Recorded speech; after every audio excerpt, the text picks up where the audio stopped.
This community is an historical neighborhood. It's been here since the 1800s. Many of the people in this community were part of the neighborhood that would feed its community, part of the Black Panthers. I mean, just a whole community of people. This was once a thriving blues community. So if you can imagine people, it was barbecue in this community, fish. You could come down here and get, just any type of down home food that you want to get. And now those stores are, slowly dwindling. But Oakland during the 50s and 60s was a mecca for Black people simply because of the jobs. People moved here in the 40s from the South because of the war effort and the factories that existed in the Bay Area for people to move to. And those factories ended up producing other things afterward. They quickly were shut down. It left a large section of the working class, mainly Black people in the Bay Area, having to find other forms of income. There hasn't been any big production jobs for Black people in Oakland for a good 40 years when plants started closing down and being moved to Mexico for cheaper labor.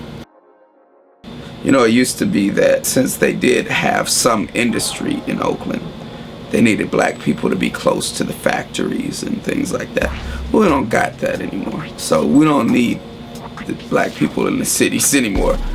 We know that one way that gentrification works is by saying to people that may be consciously or unconsciously racist that you won't have to deal with these Black people that are here.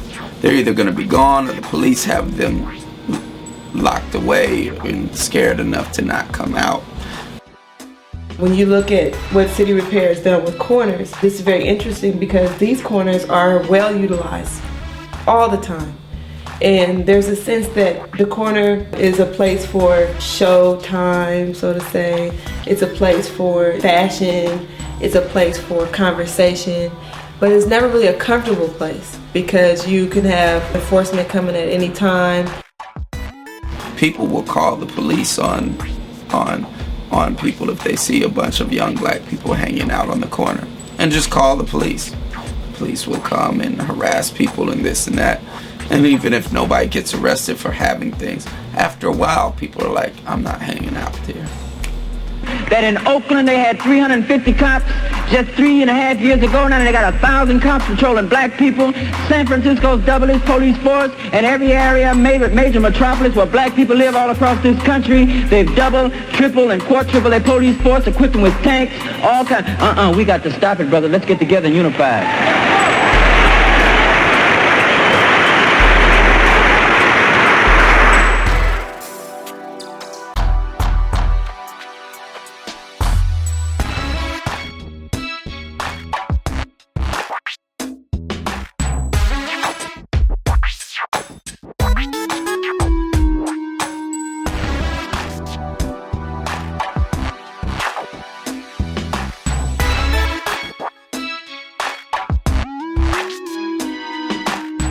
The first thing I thought was, seriously, it's like a new revolution.